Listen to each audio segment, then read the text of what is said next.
Sir எவ்வளவு தெளிவாக explain பண்ணிட்டு வந்தோம், திரும்பி இங்கே வந்து உட்காந்துருக்கீங்க. சாரி சார், நீங்க எவ்வளவு சொன்னாலும் பார்வதி டெத்ல எங்களுக்கு கிளாரிட்டி இல்ல. நாங்க எவ்வளவுதான் சொன்னாலும் நீங்க எங்களை தான் கன்வின்ஸ் பண்ண பாக்குறீங்க. சார், பார்வதியை பத்தி எனக்கு நல்லா தெரியும். சத்தியமா அவ தற்கொலை பண்ணிக்க சான்ஸே இல்ல. நாங்க இப்ப இதை இஷ்யூ ஆக்கலனா நீங்க சாரி போலீஸ் இதை கண்டுக்காம விட்டுருவாங்க சார். அதான் சார் மீடியாக்கெல்லாம் இன்ஃபார்ம் பண்ணிட்டோம்.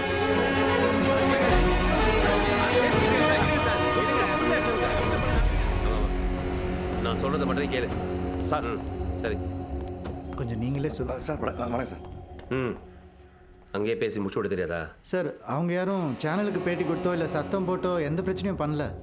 போலீஸ் ஸ்டேஷன் முன்னாடி உட்காந்துருக்காங்க, எல்லாம் சேனலில் வர வச்சிருக்காங்க. டிசி வேற ரவுண்ட்ஸ் வர நேரம் இருக்குது. இதுக்கு மேலே நிறைய பிரச்சனை பண்ணணும்.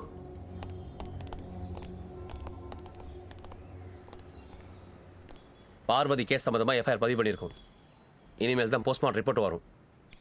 அதை வச்சு இன்வெஸ்டிகேட் பண்ணி தான் எங்களால் ஒரு முடிவுக்கு வர முடியும். இது கொலையா இல்லையான்னு மேற்கொண்டு விசாரிக்கிறோம். சுபாஷ். Yes sir. இந்த மனு வாங்கிக்கிங்க. இந்த கேஸை கொஞ்சம் சீரியஸாக டீல் பண்ணுங்க. Okay sir.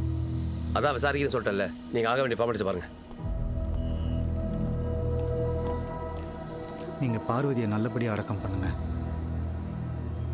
இது ஏன் பொறுப்பு.